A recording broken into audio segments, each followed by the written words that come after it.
দর্শক সচিবালয়ে আছেন আমাদের সহকর্মী সুশান্ত সিনহা, সরাসরি তার সাথে যুক্ত হচ্ছে।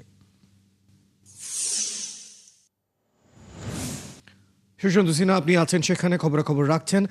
কোন কোন মন্ত্রী কি কি বিষয়ে কথা বলেন এবং এছাড়াও প্রধানমন্ত্রীর পক্ষ থেকে মন্ত্রীদের জন্য নতুন কোনো নির্দেশনা এসেছে কিনা?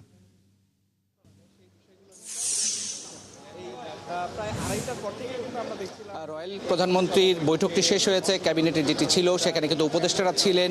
এখন তারপরে যেটি হয়েছিল 4:20 থেকে শুরু হয়েছিল সচিবদের সঙ্গে মাননীয় প্রধানমন্ত্রীর যে বৈঠক, সেটিও শেষ হয়েছেন। তিনি এখন যাবার জন্য প্রস্তুতি নিচ্ছেন, কারণ জানেন যে আজকে সন্ধ্যাবেলায় জাতির উদ্দেশ্যে ভাষণ দেবেন তিনি। এই মাঝখানে আমরা এখানে যারা এসেছিলেন, অর্থাৎ যে সমস্ত মন্ত্রীরা অংশ নিয়েছিলেন, সচিবরা নিয়েছেন, তাদের কয়েকজনের সাথে কথা বলেছি। মির্জা ফখরুল ইসলাম আলমগীর স্থানীয় সরকার মন্ত্রণালয়ের যে দায়িত্বপ্রাপ্ত মন্ত্রী, তাকে আমরা জিজ্ঞেস করেছিলাম। তিনি একটা কথাই বলেছেন, জনগণ যে আশা নিয়ে বিএনপিকে ক্ষমতায় এইভাবে ভূমিধস বিজয়ের মাধ্যমে রাষ্ট্র ক্ষমতায় এনেছে। 72 ঘন্টা ময়েশ্চার লক সমৃদ্ধ লিলি বডি ওয়াশ, শিয়া বাটারের গুডনেস স্কিন রিপেয়ার করে রাখে সফট ও গ্লোয়িং। সেইটা প্রত্যাশা পূরণের জন্য তিনি জনগণকে ধন্যবাদও দিয়েছেন এবং প্রত্যাশা পূরণের জন্য তারেক রহমানের নেতৃত্বে যে নির্দেশনা দেওয়া হয়েছে সেটি বাস্তবায়নের জন্য সবার সহযোগিতা চেয়েছেন। আমরা স্থানীয় সরকার মন্ত্রীর পাশাপাশি একটু আগেই কথা বলেছিলাম, সেটি হচ্ছে স্বরাষ্ট্রমন্ত্রী মহোদয়ের সাথে। তিনিও যেটি বলেছেন যে বিদ্যুৎ জ্বালানি পরিস্থিতি রোজার মধ্যে ঠিক রাখা, বিশেষ করে ইফতারের সময়টাকে তিনি মেনশন করেছেন। একই সঙ্গে আইন শৃঙ্খলা পরিস্থিতির যে বিষয়টি সেটি, কারণ দেশের মানুষ কিন্তু দুবেলা দুমুঠো খেয়ে পড়ে থাকতে চায়, আইন শৃঙ্খলা পরিস্থিতি ভালো দেখতে চায়। এই অঙ্গীকারে কিন্তু তিনি কথাগুলো বলেছেন। আমরা তথ্যমন্ত্রীর সাথে কথা বলেছেন, তিনিও যেটি বলেছেন যে তথ্যের অবাধ প্রবাহ নিশ্চিত করবার যে কথাটি, সেটা বিগত সরকারের আমলে বিভিন্ন সময় বিভিন্ন জন বলে থাকে।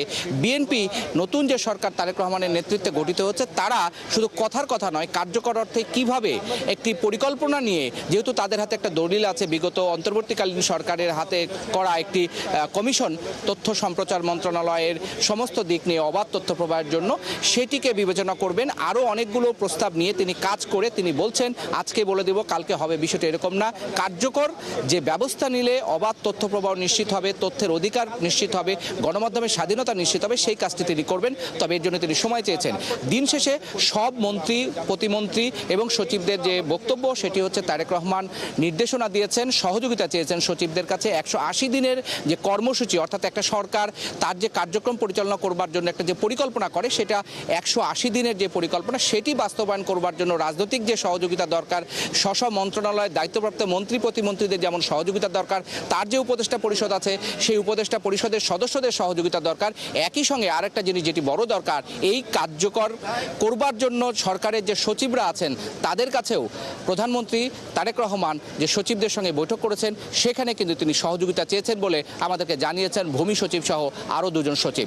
সব কিছু মিলে বলা যায় যে একটি পরিকল্পনা নিয়ে তিনি যে দেশে এসেছিলেন, ক্ষমতায় অধিষ্ঠিত হয়েছেন জনগণের বিপুল সংখ্যক ভোটের পাওয়ার মধ্য দিয়ে, সেইটাকে বাস্তবায়ন করবার কাজটাই তিনি এগিয়ে নেওয়ার জন্য ধাপে ধাপে পরিকল্পনা করছেন।